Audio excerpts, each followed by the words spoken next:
ओम शांति। बाबा का मुरली, मधुबन मुरली 2023 अक्टूबर 9। आज का बाबा का महावाक्य है, मीठे बच्चे जितना याद में रहेंगे पवित्र बनेंगे, उतना पारलौकिक माता पिता की दुआएं मिलेगी। दुआएं मिलने से तुम सदा खुशी सुखी बन जाएंगे। बाबा का आज का प्रश्न है, बाप सभी बच्चों को कौन सी राय देकर कुकर्म से बचाते हैं? बाबा का उत्तर है, बाबा राय देते, बच्चे तुम्हारे पास जो भी धन दौलत आदि है वो सब अपने पास रखो, लेकिन ट्रस्टी होकर चलो। तुम कहते आए हो, हे भगवान ये सब कुछ आपका है। भगवान ने बच्चा दिया, धन दौलत दिया। अब भगवान कहते हैं इन सब से बुद्धि जो निकाल, तुम ट्रस्टी होकर रहो, श्रीमत पर चलो तो कोई भी कुकर्म नहीं होगा, तुम श्रेष्ठ बन जाएंगे।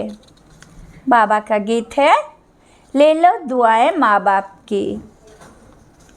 विस्तार है, ओम शांति। जो बच्चे कहते हैं हमारा मुख नहीं चलता है, समझा नहीं सकते हैं, उन्हें सेंटर की ब्राह्मणियाँ कैसे सिखलाए? ये शिव बाबा समझाते हैं। चित्र पर समझाना तो बहुत सहज है, छोटे बच्चों को चित्र दिखलाकर समझाना पड़े ना, ऐसे नहीं। क्लास में सब आकर बैठे और तुमने मुरली शुरू कर ली, नहीं, ये तो हड्डी जिगरी बैठ समझाना चाहिए। बच्चों ने गीत तो सुना, एक है पारलौकिक माता पिता जिसको याद करते रहते हैं तुम माता पिता, वो है सृष्टि का रचयिता। माता पिता जरूर स्वर्ग ही रचेंगे। सतयुग में स्वर्गवासी बच्चे होते हैं, यहाँ के माता पिता खुद ही नरकवासी हैं, तो बच्चे भी नरकवासी ही पैदा करेंगे। गीत में कहा, ले लो दुआएं माँ बाप की। तुम जानते हो इस समय के माँ बाप तो दुआएं नहीं देते, स्वर्गवासी दुआ करते हैं, जो दुआ फिर आधा कल्प करती है, फिर आधा कल्प बाद श्रापित हो जाते हैं। खुद भी पतित बनते तो बच्चों को भी बनाते हैं। उसे आशीर्वाद तो नहीं कहेंगे, श्राप देते देते भारतवासी श्रापित हो गए। कितना दुखी दुख है, इसलिए माता पिता को याद करते हैं। अभी वो माता पिता दुआएं कर रहे हैं, पढ़ा कर पतित से पावन बना रहे हैं। यहाँ है आसुरी संप्रदाय रावण राज्य, वहाँ है दैवी संप्रदाय राम राज्य। रावण का जन्म भी भारत में है। शिव बाबा जिसको राम कहते हैं उनका जन्म भी भारत में है। तुम जब वाम मार्ग में जाते हो तो भारत में रावण राज्य शुरू होता है, तो भारत को ही राम परमपिता परमात्मा आकर पतित से पावन बनाते हैं। रावण आते हैं तो मनुष्य पतित बनते हैं। गाते भी हैं, राम गयो रावण गयो। जिनका बहु परिवार है, राम का परिवार तो बहुत छोटा है और सब धर्म खत्म हो जाते हैं, सबका विनाश हो जाता है। बाकी तुम देवी देवताएं रहेंगे। तुम अभी जो ब्राह्मण बने हो वही ट्रांसफर होंगे सतयुग में। तुम अभी जो ब्राह्मण बने हो वही ट्रांसफर होंगे सतयुग में। तो अब तुमको माँ बाप की दुआएं मिल रही है। माँ बाप तुमको स्वर्ग का मालिक बनाते हैं, वहाँ तो सुख ही सुख है। इस समय कली युग में है दुख, सभी धर्म दुखी है। अभी कली युग के बाद फिर सतयुग होना है। कली युग में कितने ढेर मनुष्य है, सतयुग में तो इतने मनुष्य नहीं होंगे। जितने ब्राह्मण होंगे वही फिर वहाँ देवता बनेंगे, वो भी त्रेता तक बुद्धि को पाते रहेंगे। कहते हैं क्राइस्ट से 3000 वर्ष पहले सतयुग था। बिफोर क्राइस्ट और आफ्टर क्राइस्ट सतयुग में तो एक ही धर्म एक ही राज्य है। वहाँ मनुष्य भी थोड़े होंगे, सिर्फ भारत होगा और कोई धर्म नहीं होगा। सिर्फ सूर्यवंशी ही होंगे, चंद्रवंशी भी नहीं होंगे। सूर्यवंशी को भगवान भगवती कह सकते हैं क्योंकि वे संपूर्ण हैं। तुम बच्चे जानते हो पतित पावन तो एक परमपिता परमात्मा ही है। चक्र के चित्र तरफ इशारा देखो, बाप ऊपर में बैठे हैं, ये ब्रह्मा द्वारा स्थापना करा रहे हैं। अभी तुम पढ़ रहे हो, जब इन देवताओं का राज्य रहता है तब, और कोई धर्म नहीं रहता है। फिर आधा कल बाद वृद्धि होती जाती है, ऊपर से आत्माएं आती जाती है, वर्ण बदलते जाते हैं, जीव आत्माएं बढ़ती जाती है। सतयुग में होंगे 9 लाख, फिर करोड़ होंगे, फिर वृद्धि को पाते जाएंगे। सतयुग में भारत श्रेष्ठाचारी था, अभी भ्रष्टाचारी है। ऐसे नहीं, सब धर्म वाले श्रेष्ठाचारी बन जाएंगे। कितने ढेर मनुष्य है, यहाँ भी भ्रष्टाचारी से श्रेष्ठाचारी बनने में कितनी मेहनत लगती है। घड़ी घड़ी श्रेष्ठाचारी बनते बनते फिर विकार में जाए भ्रष्टाचारी बन पड़ते हैं। बाप कहते हैं मैं आया हूँ तुमको काले से गोरा बनाने, तुम घड़ी घड़ी फिर गिर पड़ते हो। बेहद का बाप तो सीधी बात बतलाते हैं, कहते हैं ये क्या कुल कलंकित बनते हो, काला मुंह करते हो, क्या तुम गोरा नहीं बनेंगे? तुम आधा कल्प श्रेष्ठ थे, फिर कलाएं कम होती जाती है। कलियुग अंत में तो कलाएं एकदम पूरी खत्म हो जाती है। सतयुग में सिर्फ एक ही भारत था, अभी तो सब धर्म है। बाप आकर फिर सतयुगी श्रेष्ठ सृष्टि स्थापन करते हैं। तुमको भी श्रेष्ठाचारी बनना चाहिए। श्रेष्ठाचारी कौन आकर बनाते हैं? बाप है ही गरीब निवाज, पैसे की बात नहीं। बेहद के बाप के पास श्रेष्ठ बनने आते हैं तो भी लोग कहते हैं तुम यहाँ क्यों जाते हो, कितने विघ्न डालते हैं। तुम जानते हो इस रुद्र ज्ञान यज्ञ में असुरों के विघ्न बहुत पड़ते हैं, अबलाओं पर अत्याचार होते हैं। कोई फिर स्त्रियां भी बहुत तंग करती है, विकार के लिए शादी करते हैं। अब बाप काम चिता से उतार ज्ञान चिता पर बिठाते हैं। जन्म जन्मांतर का कॉन्ट्रैक्ट है। इस समय है ही रावण राज्य। गवर्नमेंट कितने साधमाने करती है, रावण को जलाते हैं, खेल देखने जाते हैं। अब ये रावण कहाँ से आया? रावण का जन्म हुए तो 2500 वर्ष हुए हैं। रावण ने सबको शोक वाटिका में बिठा दिया है। सब खुशी ही, सब दुखी ही दुखी हैं। राम राज्य में सब सुखी ही सुखी होते हैं। अभी है कलियुग का अंत, बिना सामने खड़ा है। इतने करोड़ों मनुष्य मरेंगे तो जरूर लड़ाई लगेगी ना। सरसों महापिक सब पीस जाते हैं। अब देखते हो तैयारियां हो रही है, बाप स्वर्ग की स्थापना कर रहे हैं। ये ज्ञान और कोई भी दे ना सके, ये ज्ञान बाप ही आकर देते हैं और पतित को पावन बनाते हैं। सद्गति करने वाला एक ही बाप है। सतयुग में ही सद्गति, वहाँ गुरु की दरकार नहीं। अभी तुम इस नाले से त्रिकालदर्शी बनते हो।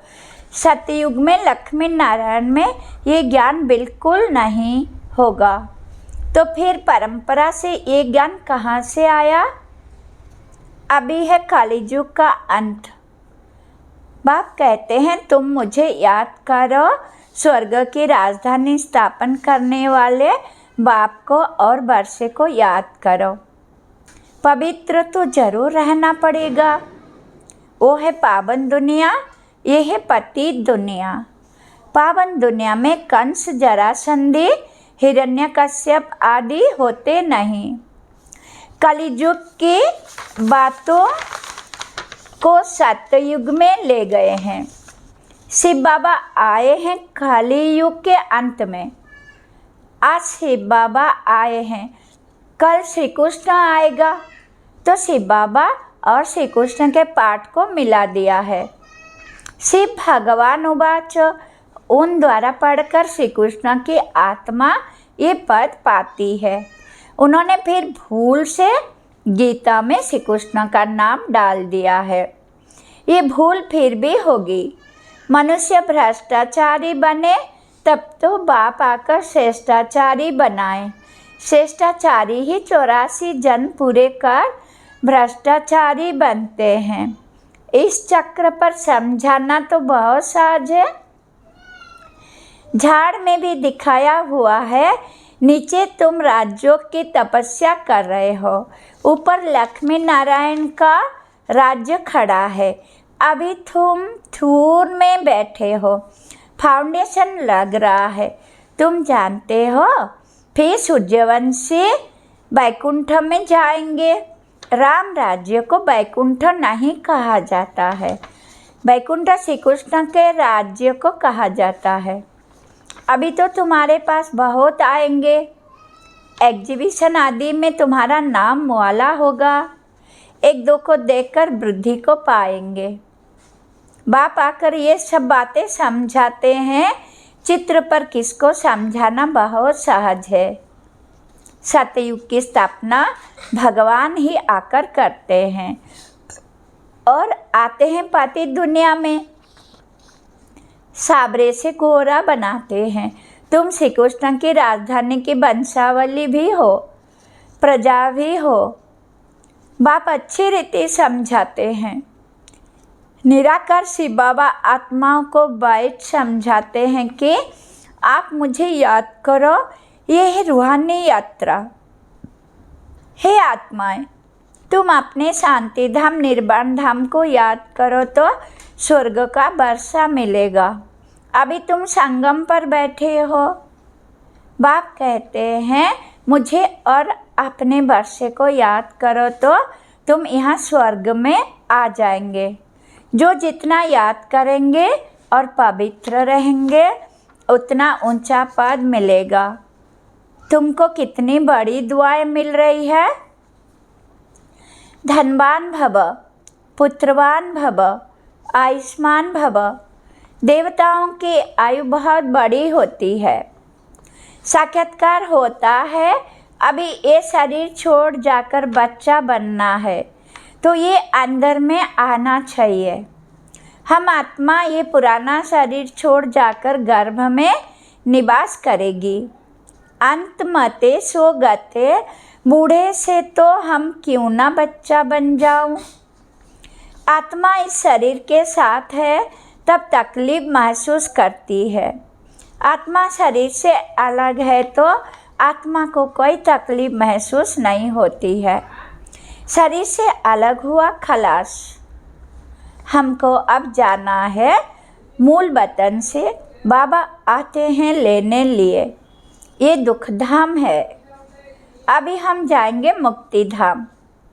बाप कहते हैं सबको मुक्ति धाम ले जाता हूँ। जो भी धर्म वाले हैं सबको मुक्ति धाम जाना है। वो पुरुषार्थ भी मुक्ति में जाने के लिए करते हैं।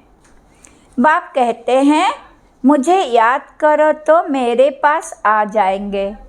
बाबा को याद कर भोजन खाओ तो तुमको ताकत मिलेगी। अशरीरी होकर तुम पैदल आबू रोड तक चले जाओ, कभी तुमको कुछ भी थकावट नहीं होगी। बाबा शुरू में ये प्रैक्टिस कराते थे। समझते थे हम आत्मा है, बहुत हल्के होकर पैदल चले जाते थे, कुछ भी थकावट नहीं होती थी। शरीर बिगड़ तुम आत्मा तो सेकंड में बाबा पास पहुंच सकती हो। यहाँ एक शरीर छोड़ा सेकंड में जाकर लंदन में जन्म लेते हैं। आत्मा जैसी तीखी और कोई चीज़ होती नहीं। तो अब बाप कहते हैं बच्चे हम तुमको लेने लिए आए हैं, अब मुझ बाप को याद करो। अभी तुमको प्रैक्टिकल में बेहद के पारलौकिक बाप की दुआएं मिल रही है। बाप बच्चों को श्रेष्ठ से श्रेष्ठ मत दे रहे हैं। धन दौलत आदि सब तुम अपने पास रखो, सिर्फ ट्रस्टी होकर चलो। तुम कहते भी आए हो हे भगवान ये सब कुछ आपका है। भगवान ने बच्चा दिया, भगवान ने ये धन दौलत दिया। अच्छा, फिर भगवान आकर कहते हैं इन सब से बुद्धि योग निकालो, तुम ट्रस्टी होकर चलो, सीमत पर चलो तो बाप को मालूम पड़ेगा तुम कोई कुकर्म तो नहीं करते हो। सीमत पर चलने से ही तुम श्रेष्ठ बनेंगे, आसुरी मत पर चलने से तुम भ्रष्ट बनते हो। आधा कल तुमको भ्रष्ट बनने में लगा है, 16 कला से फिर 14 कला बनते हो, फिर धीरे धीरे कलाएं कम होती जाती है, तो इसमें टाइम लगता है। अच्छा, मीठे मीठे सिखिलदे बच्चों प्रति माता पिता बाप दादा का याद प्यार और गुड मॉर्निंग। रूहानी बाप की रूहानी बच्चों को नमस्ते। हम बच्चों को भी बाप दादा को याद प्यार गुड मॉर्निंग नमस्ते। धारणा के लिए मुख्य सार नंबर 1, चलते फिरते अशरीरी बनने का अभ्यास करना है। भोजन एक बाप की याद में खाना है। नंबर 2, माता पिता की दुआएं लेनी है, ट्रस्टी होकर रहना है, कोई भी कुकर्म नहीं करना है। बाबा का आज का वरदान, अनासक्त बन लौकिक को संतुष्ट करते भी ईश्वरीय कमाई जमा करने वाले राजयुक्त भव। विस्तार, कई बच्चे लौकिक कार्य, लौकिक प्रवृत्ति, लौकिक संबंध संपर्क निभाते हुए अपनी विशाल बुद्धि से सबको संतुष्ट भी करते और ईश्वरीय कमाई का राज जानते हुए विशेष हिस्सा भी निकाल देते। ऐसे इकोनॉमी और एकानामी वाले अनासक्त बच्चे हैं जो सर्व खजाने, समय, शक्तियाँ और स्थूल धन को लौकिक से इकोनॉमी कर अलौकिक कार्य में फ्राक दिल से लगाते हैं। ऐसे युक्ति युक्त राजयुक्त बच्चे ही महिमा योग्य हैं। स्लोगन, स्मृति स्वरूप बनकर हर कर्म करने वाले ही प्रकाश स्तंभ लाइट हाउस बनते हैं। ओम शांति। स्वीट शिव बाबा। शुक्रिया शुक्रिया शुक्रिया।